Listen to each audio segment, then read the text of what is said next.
Bonjour, bonjour, Yars, autrement dit, ce rock show, avec la menace fantôme aujourd'hui. Et oui, Manu et JC vous parlent de Ghost, ils sont pas tout à fait d'accord, comme beaucoup de gens d'ailleurs. Bruno, il vous en reparlera aussi avec ses disques, et puis moi je vous retrouve après pour un petit débriefing. Yars, it's a rock show.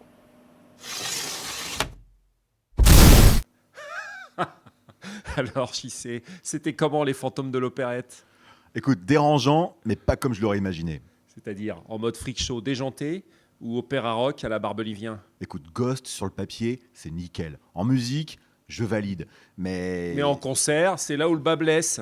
Insipide et sans substance. Qu'est-ce que tu entends par insipide? Mais il n'y a pas d'âme dans ce groupe. C'est un type qui tire les ficelles depuis le début, avec une armée de petits soldats, interchangeables comme chez Disney. Ouais, c'est pas pire qu'un groupe comme Megadeth, où t'as un mec comme Dave Mustaine qui est super mégalo, il a sa vision artistique du truc, puis après, c'est une valse de musiciens autour.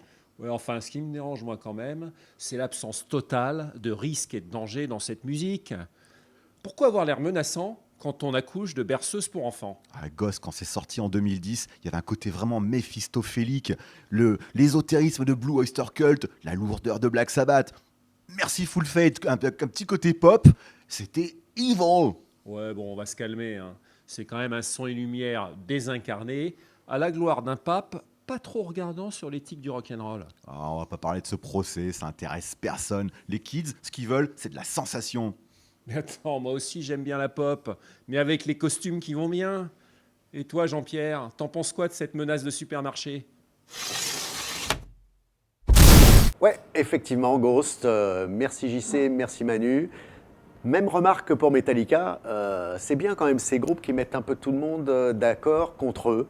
Il y a toujours des bashings, des trucs, et on n'ose plus trop les défendre frontalement, un peu comme en politique, certains partis. Voilà, donc Ghost, qu'est-ce qu'on peut en dire? Tout le monde le saurait si c'était vraiment si génial que ça. Je pense que vu la durée du groupe, il y a encore du malaise. Effectivement, c'est un groupe un peu comme Gorillaz, on va dire, dans la pop ou le rock, qui pour l'instant est essentiellement défendu comme un projet par une seule personne, c'est-à-dire Tobias Forge.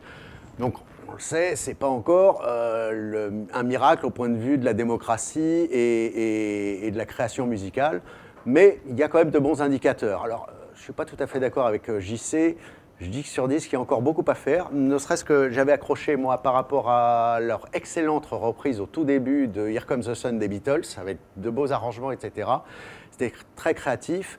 Il y a quand même des bonnes compos, mais je pense qu'effectivement, ce groupe gagnera à la fois probablement à avoir un ou deux membres qui sont un peu plus intervenants, et puis peut-être une meilleure adéquation entre le show, qui reste pour moi quand même intéressant, parce qu'il y a quand même beaucoup de groupes aussi en métal qui soit en font trop, soit n'en font pas assez. Je trouve que mine de rien, Ghost, c'est un bon équilibre, ils n'en font pas non plus des caisses, il n'y a pas tant de mise en scène et d'effets que ça.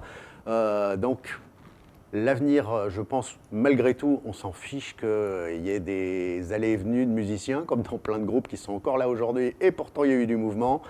À l'avenir, on verra si Ghost deviendra le grand groupe qui, pour l'instant, est encore en potentiel, à mon sens.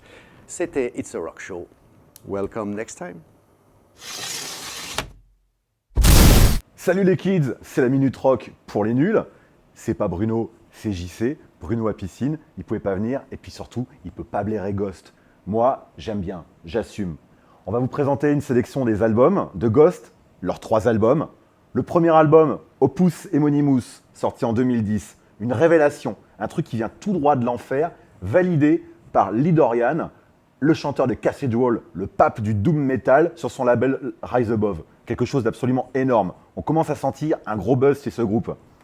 Deuxième album, Infestussimam.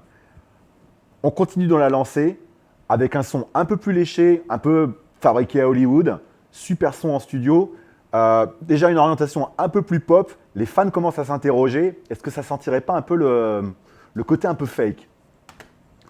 Troisième album, Meliora. Effectivement, ils se sont améliorés. On revient à un son vachement plus métal, tout en donnant un bon accent sur le côté pop du groupe.